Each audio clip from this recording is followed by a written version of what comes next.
Bonjour, bienvenue dans cette chronique économique mensuelle que je vais animer toute l'année sur Blast. Mon but sera simplement de vous expliquer comment fonctionne l'économie afin que vous compreniez un peu mieux le monde de dingo dans lequel nous vivons. Pour cette troisième émission de Comprendre l'économie, j'ai choisi de vous parler du chômage. Ne partez pas, vous allez voir, j'ai toutes les solutions. Réveillez-vous. Je vous le dis en toute sincérité, réveillez-vous. On est à 7% de taux de chômage. Il y a aujourd'hui, au moment où je vous parle, des restaurateurs qui n'arrivent pas à ouvrir en pleine saison parce qu'ils n'arrivent pas à embaucher. On a des hôtels qui ne sont pas ouverts à plein parce qu'ils n'arrivent pas à embaucher. On a des entreprises dans tous les secteurs qui voudraient se développer et qui ne prêtent pas de clients parce qu'ils n'arrivent pas à embaucher. On a des finances publiques qui ne me donnent pas le sentiment qu'on peut lâcher l'effort non plus.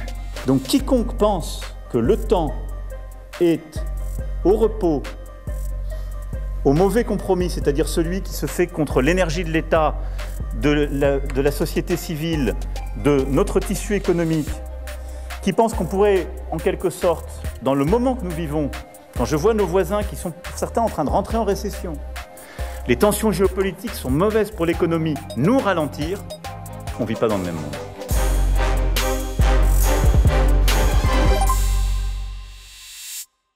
Pourquoi y a-t-il du chômage ? On se pose souvent cette question, mais en fait, raisonner comme ça, c'est raisonner à l'envers. La question n'est pas de savoir pourquoi il y a du chômage, elle est de savoir pourquoi est-ce qu'il n'y en aurait pas. Pourquoi, en effet, y aurait-il un emploi pour chaque personne qui en cherche ? Pourquoi, de plus, cet emploi correspondrait-il à ses attentes, à ses capacités, à ses qualifications ? Enfin, pourquoi cet emploi se trouverait-il à proximité de là où habite notre chômeuse ou notre chômeur. Hôtel, café, restaurant, je traverse la rue, je vous en trouve, ils veulent simplement des gens qui sont prêts à travailler. Il n'y a strictement aucune raison pour que ce soit le cas. Et d'ailleurs, c'est bien ce que l'on constate. Aucun pays n'a connu durablement le plein emploi.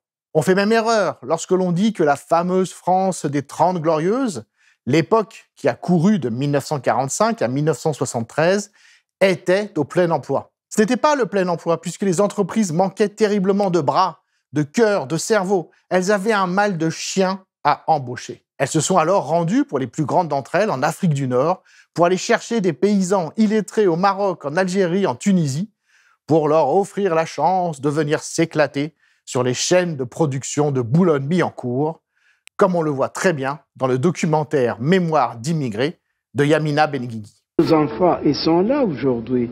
Il faudrait bien qu'ils sachent pourquoi on est ici, pourquoi on est venu et comment on est venu, dans lesquelles conditions qu'on a travaillé. En ce moment-là, nous, on n'a pas le choix. Quand on nous propose un boulot, même, je m'excuse l'expression, même dans les chiottes, on va travailler. On est venu pour travailler. À l'époque, donc pendant les fameuses années 60, il y avait un déséquilibre entre l'offre et la demande de travail. Simplement, ce déséquilibre était à l'opposé de ce que nous connaissons en France depuis maintenant 50 ans, c'est-à-dire le chômage de masse. Ce déséquilibre, ce chômage énorme que connaissent tous les pays riches, a été expliqué très simplement par l'économiste britannique John Maynard Keynes en 1936. Pour Keynes, il n'y a aucune raison, aucune, pour que le nombre et la qualité des emplois disponibles correspondent au nombre et aux compétences des gens qui cherchent du travail.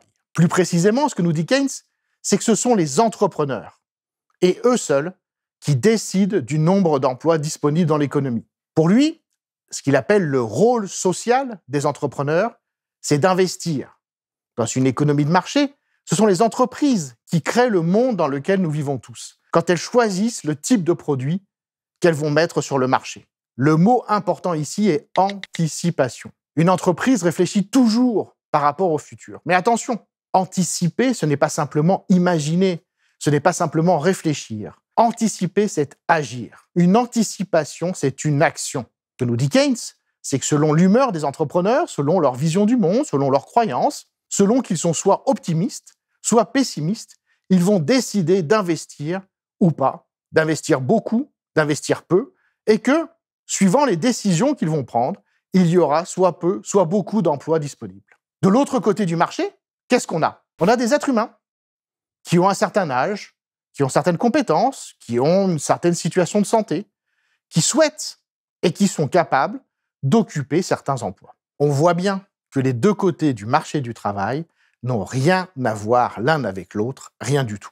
Pourquoi est-ce que le nombre et la qualité des emplois proposés par les entreprises correspondraient aux envies et aux capacités des chômeurs? Et il n'y a aucune raison pour que ce soit le cas, j'insiste là-dessus. Quelle était la solution de Keynes? Il proposait que la puissance publique procède aux investissements manquants pour arriver au plein emploi. Ce furent les fameux grands travaux du New Deal, ce qui signifie nouvelle donne, du président Roosevelt aux États-Unis. Le drame absolu, et là malheureusement le terme est justifié, c'est que Keynes, qui écrivait en 1936, et donc en pleine crise des années 1930, qui voyait la démocratie s'éteindre dans la nuit du Troisième Reich, Keynes donc n'a pas été écouté en son temps. En Allemagne, en 1930, c'est Heinrich Brüning, un grand catholique, conservateur, qui est alors chancelier. Brüning a une obsession qui est loin d'être absurde. Il veut libérer son pays de ses dettes, des fameuses réparations imposées par le traité de Versailles après la Première Guerre mondiale. Malheureusement, il va complètement se planter sur les moyens pour y parvenir. Brüning mène une terrible politique d'austérité. Il diminue les aides sociales, il réduit les allocations chômage, il augmente les impôts. Les travaux récents d'économistes ont montré que le vote en faveur du parti nazi correspond à ce moment-là très précisément aux augmentations de taxes et aux baisses d'aides sociales décidées par Brüning. Chose encore plus intéressante, ces travaux montrent que ce ne sont pas les chômeurs à l'époque qui votent d'abord pour le parti nazi. Ces personnes privées d'emploi vont plutôt voter en faveur du parti communiste. Ce sont les classes moyennes et les classes supérieures qui se sont tournées vers le parti d'Adolf Hitler, car elles craignent alors d'être rattrapées par le chômage, et elles estiment d'autre part qu'elles contribuent trop à la solidarité nationale. On notera enfin qu'à l'époque, le Parti social-démocrate ne bénéficie nullement de la colère des classes moyennes, car il faisait partie de la coalition de Brüning au pouvoir. Heureusement, la grande leçon de Keynes sera entendue plus tard. Elle sera au cœur des politiques économiques mises en place après la Seconde Guerre mondiale dans tous les pays occidentaux, y compris aux États-Unis. En 1945, les élites qui arrivent au pouvoir ont vécu dans leur vie, presque dans leur chair, je dirais, une double démonstration de l'échec d'une économie de marché et surtout même d'une société de marché. D'abord, cette société de marché s'est effondrée au début des années 1930, suite au krach boursier de Wall Street d'octobre 1929. Les gens qui arrivent au pouvoir en 1945 ont vécu cela au cours de leur jeunesse. Cet effondrement, le chômage de masse qui se généralise alors qu'il n'y a pas encore de sécurité sociale. Cette expérience, ils ne l'oublieront jamais. Mais ils ont aussi vécu la deuxième partie de la démonstration, qui est l'incroyable réussite d'une économie planifiée, d'une économie contrôlée, d'une économie organisée, qui est celle des États-Unis pendant la Seconde Guerre mondiale. Pour ce qui nous intéresse ici, la Seconde Guerre mondiale, c'est avant tout une guerre industrielle. Il s'agit pour les Américains de construire plus et plus vite de navires, d'avions, d'obus que les Allemands, de leur côté, n'arrivent à construire des avions, des obus et des sous-marins. Nous connaissons tous la fin de l'histoire. À la fin, ce sont les États-Unis qui gagnent heureusement, fortement aidés, il est vrai, par l'Union soviétique sur le front de l'Est, comme on l'oublie un peu trop souvent. Mais la leçon, la grande leçon est là. Pendant la guerre, au pays de la liberté, le gouvernement américain décide de tout, de ce qui est produit. Il impose aux personnes de travailler à tel ou tel endroit, il fixe les prix et les salaires, et ça marche. Le gouvernement commence en effet par faire construire en urgence des chantiers navals d'État, dans lesquels les ouvriers sont d'ailleurs bien payés. Une concurrence déloyale et une atteinte à l'initiative privée, dénoncée comme sacrilège par les industriels. Imaginez à présent que vous êtes ce jeune ou cette jeune haute fonctionnaire qui arrive au pouvoir en France en 1945, dans un pays ravagé par la guerre, dont des centaines de milliers de jeunes hommes sont encore prisonniers en Allemagne, les familles séparées, les voies de communication détruites, les ponts, les routes, les usines, tout cela n'existe plus, c'est un désastre total. Mais à l'époque, quelles que soient vos croyances, que vous soyez communiste, gaulliste, socialiste, catholique, vous savez que la responsabilité du plein emploi vous incombe. Vous savez, comme l'a magnifiquement écrit William Beveridge dans son rapport intitulé « Le plein emploi dans une société libre », que le chômage, c'est la peur, que le chômage, c'est la concurrence de tous contre tous pour décrocher les rares emplois disponibles, que le chômage de masse, c'est le rejet de celui ou de celle qui est susceptible de vous prendre votre emploi, que le chômage de masse, c'est le chacun pour soi, c'est le rejet des étrangers. Et donc, en tant que jeune haut fonctionnaire en France, au Royaume-Uni, aux États-Unis, vous savez que c'est à vous de trouver le moyen de concilier l'extraordinaire efficacité du marché, la liberté que vous voulez donner à chacune et à chacun d'occuper l'emploi qu'il ou elle souhaite, avec la nécessité que le chômage soit le plus faible possible. Impossible n'est pas français, ce proverbe on le connaît. Impossible n'est pas français. Ce qu'il se passe durant les 3 décennies suivantes est absolument extraordinaire. C'est sans précédent dans l'histoire de l'humanité et ça ne se reproduira pas. En France, tout particulièrement, la croissance économique des années 50, des années 60 est absolument folle. Pourquoi ? Par un cumul d'accidents de l'histoire. Les prêts accordés par les Américains dans le cadre du plan Marshall, qui nous permettent d'acheter des machines et des voitures américaines, le rattrapage technologique énorme qui a lieu à ce moment-là. Et enfin, les énormes dépenses publiques pour reconstruire le pays, pour électrifier nos campagnes, et face au boom démographique de l'après-guerre, pour construire des collèges, des écoles, des hôpitaux, tout cela nourrit une énorme croissance. Et puis, c'est la catastrophe en 1973. Suite au conflit entre Israël et ses voisins, les pays membres de l'Organisation des pays exportateurs de pétrole, l'OPEP, décident de sanctionner le camp occidental pour son soutien à Israël en multipliant par 4 le prix du pétrole. C'est comme si aujourd'hui l'essence à la pompe passait à 8 € le litre, d'où des coûts de production des entreprises qui explosent. Notre pays connaît une inflation de 15% en 1974. Surtout, pour des raisons qui sont d'ailleurs en partie mystérieuses encore aujourd'hui, les gains de productivité, sur lesquels nous reviendrons une autre fois, ralentissent fortement à ce moment-là. Bref, rien ne va dans l'économie française des années 1970. À l'inflation s'ajoute le chômage, et donc c'est la période dite de la stagflation. Il va alors se produire un basculement incroyable dans la pensée économique occidentale.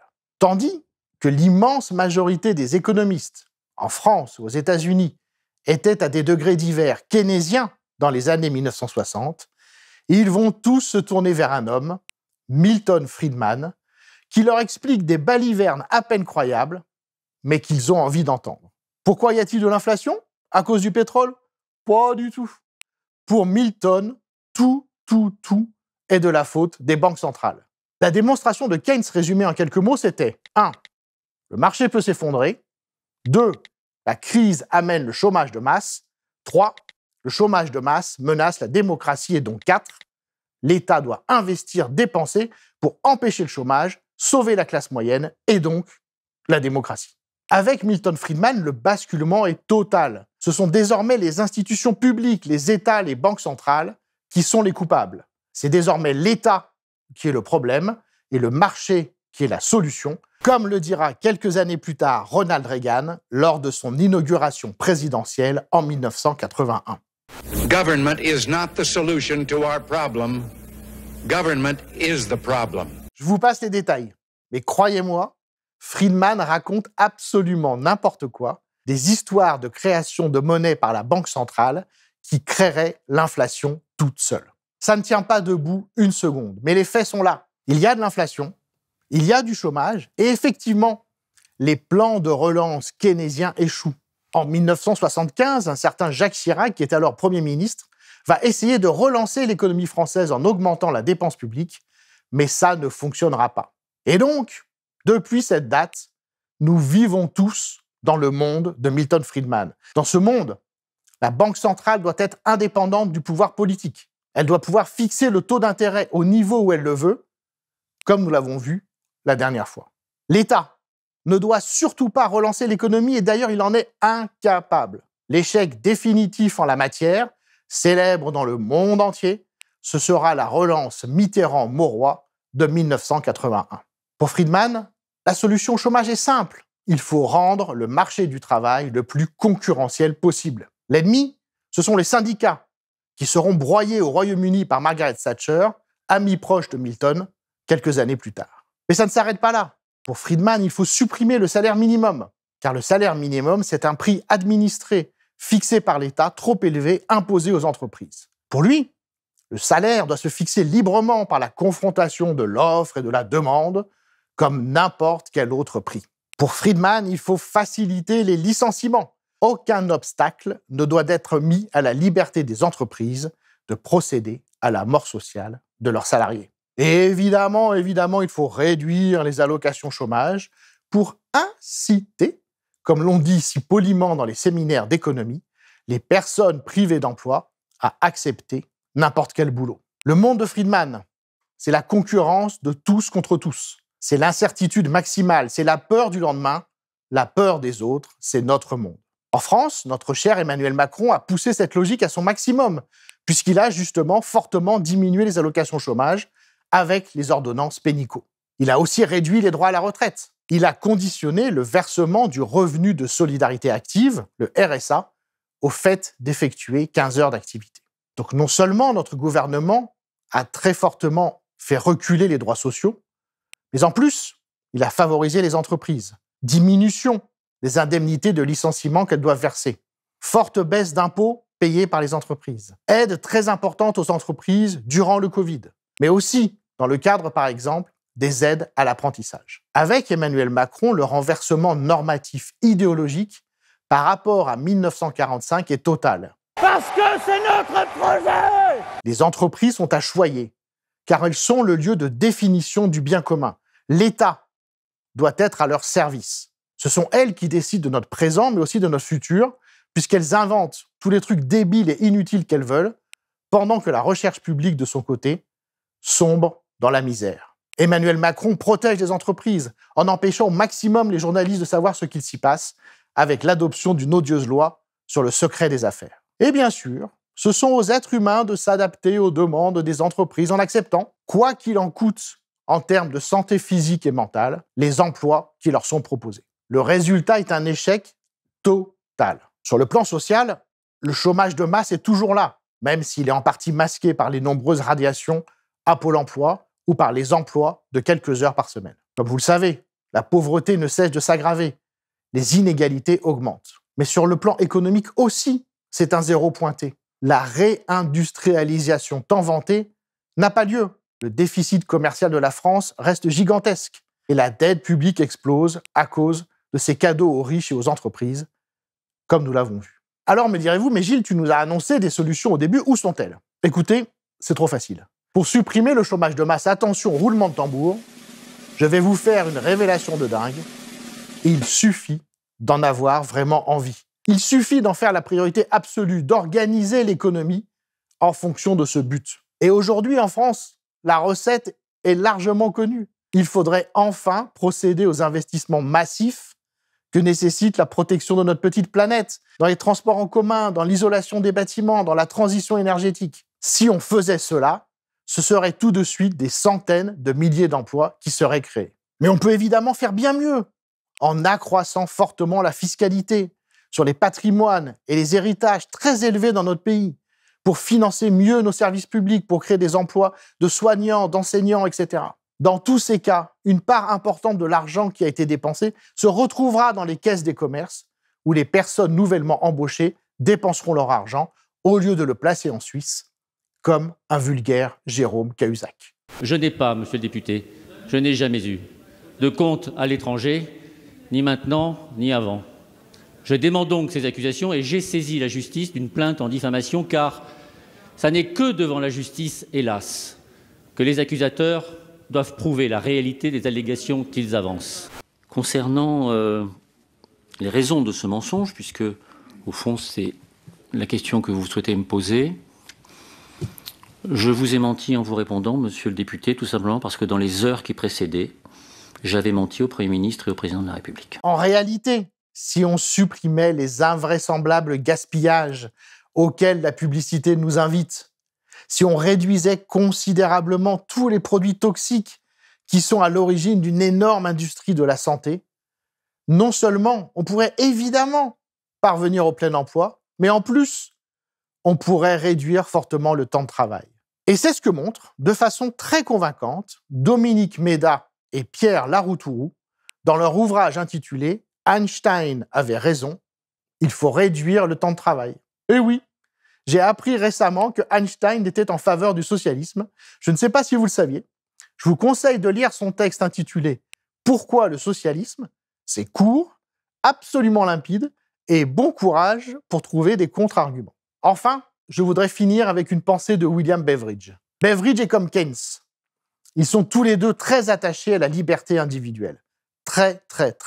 Et donc, c'est compliqué, c'est vraiment compliqué d'obtenir le plein emploi et de le maintenir lorsque chacun est libre de choisir son travail. Beveridge est très lucide. Il nous dit, bon, s'il y a le plein emploi, peut-être que les salariés vont être tentés d'en abuser en demandant des hausses de salaire excessives. Ou peut-être que les gens vont avoir trop d'argent et décider d'épargner au lieu de consommer, etc. Beveridge, qui écrit pendant la Seconde Guerre mondiale, nous laisse un enseignement fondamental. Il est encore plus difficile d'obtenir et de maintenir le plein emploi dans une société libre, d'où le titre de son rapport, le plein emploi dans une société libre, que dans une dictature. En Chine, aujourd'hui, c'est beaucoup plus facile de faire et d'imposer des choix collectifs, puisque les gens qui ne les respectent pas se prennent une balle dans la nuque. Mais dans nos pays, il y a cette tension entre la liberté de chacun et la paix civile qui découle du plein emploi. Pour Beveridge, le plein emploi est fondamental pour supprimer cette peur du lendemain qui nous tenaille, pour vivre réellement en démocratie. Il souhaite y parvenir dans le cadre d'une société dans laquelle les libertés fondamentales sont garanties, le droit de propriété individuelle, la liberté d'expression, la liberté de croyance, la liberté syndicale, la liberté de la presse. Mais attention, nous dit Beveridge, la propriété privée des moyens de production, le fait que des individus possèdent des entreprises, n'est pas une liberté fondamentale. En effet, nous dit-il, cette liberté n'a toujours concerné qu'une toute petite minorité de la population. Et donc, Beveridge conclut en disant que si l'examen de la réalité, si l'expérience nous apprenait qu'il y a une contradiction entre d'un côté le maintien du plein emploi et de l'autre côté la propriété privée des entreprises, alors, dans ce cas, nous devrions renoncer à la propriété privée des moyens de production. Et donc, basculer dans une forme de socialisme. Voilà ce qu'écrivait, mesdames et messieurs, en 1944, un économiste libéral intelligent.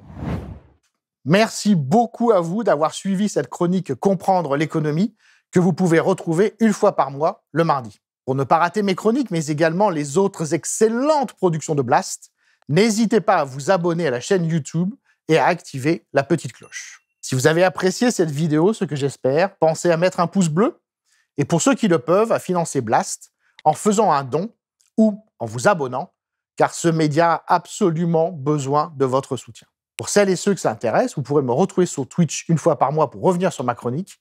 Je répondrai à vos questions. L'économie, c'est vraiment pas si compliqué.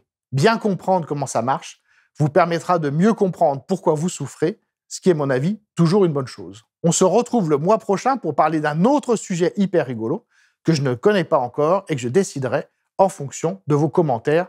Laissez-les sous la vidéo. À bientôt sur Blast.